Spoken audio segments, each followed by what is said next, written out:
At 14:07 local time, two FA-18 Super Hornets were screaming toward three irreplaceable Iranian aircraft at Kerman Airport. Overhead, a Reaper drone circled, feeding live footage back to the strike group. What it saw wasn't good. The Iranians were getting ready to put those birds in the air. And just as both F-18S punched to full afterburner, the desert decided to complicate things. Raven 1's ALR-67, the radar warning receiver that tells a pilot who's hunting them and how seriously, lit up with a tone every fighter pilot memorizes and never wants to hear. Phased array acquisition, fast pulse repetition, a Tor M1 battery inside 12 kilometers, sitting cold in the foothills with its radar completely off. The missile defense equivalent of a bouncer in a dark corner of a club, arms crossed, watching the door. No warning look across the room. The instant the Super Hornets crossed the horizon, it skipped the search phase entirely and went straight to fire control. No who are you,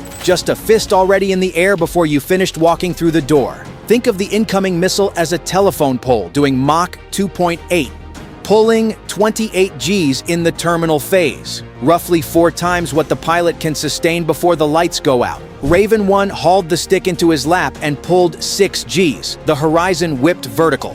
The ALQ-214 jammer pumped false range data into the tracking frequency, pointing the missile at empty air 500 meters behind the jet. Raven 2 broke the opposite direction, splitting the formation and forcing the battery crew to pick one target. They picked Raven 1. The warhead detonated behind and below. No impact, but close enough to ruin your flight suit. Inside the Tor M1, the battery commander slammed the master switch and the scope went dark. The driver was already engaging tracks. 2 weeks ago, he would have fired again. But 11 days of watching America dismantle Iran's military infrastructure gave him second thoughts. The Tor didn't need a hit. It needed 45 seconds. The 6G break threw both jets 12 miles south of the planned route, straight into the foothills where an Iranian surveillance radar operator sat in a mountain pass, scanning southeast. He couldn't shoot anything down. Didn't need to.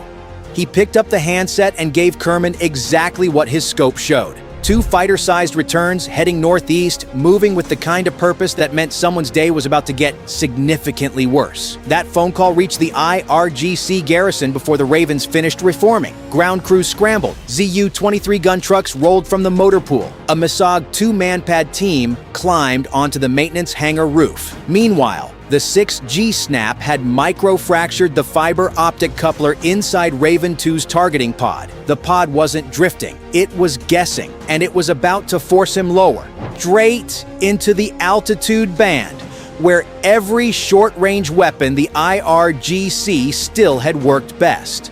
A replacement Reaper checked in at 23,000 feet, slewed its turret to the apron, and the picture came in clean. All 3 aircraft confirmed. A PU hot on the heavy. Hold released. 16 minutes to target. Raven 1 rolled in first. 3 seconds from release, the South Zu-23 opened up. No warning tone, just orange-white tracers punching through the exact air the Super Hornet was about to occupy. 1,600 combined rounds per minute. The gunner didn't need to be precise, he just needed to be close. Hard right, full afterburner, bomb still on the pylon.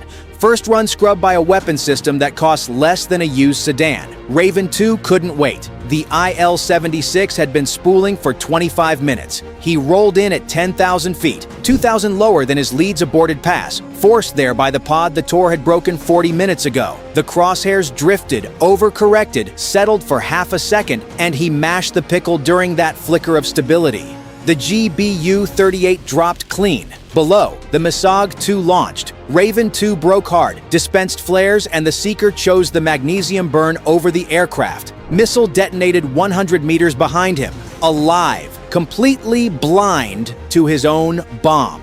The GBU-38 fought GPS, jamming through 12,000 feet of contested spectrum. Fins correcting, jamming, shoving back, every adjustment a wager between satellite signal and interference. At 8,000 feet, the position solution jumped 11 meters sideways. The fins slammed to maximum deflection, found center, and held. Impact forward of the wing root. Fuel cells caught. The IL-76 that had raced through its checklist while American jets orbited overhead, unable to shoot, would never leave the apron. Raven 1 came back on a different line, using the maintenance hangar to block the manpad operator's sightline during the 3 seconds that mattered most. He pickled on the P-3. 51 years old, Iranian crews trained on it when the Shah was still in power. The GBU-38 punched through the wing root and fuel cells caught. Half a century of keeping that airframe alive, erased by a bomb built 15 miles from the factory that built the plane. One pass left, one bomb. Fuel stayed in the amber. The tanker over the Gulf of Oman wasn't optional anymore. The North ZU-23 opened up as he rolled in, the gunner adjusting from everything he'd watched. Raven 1 jinked through the stream and pickled on the C-130.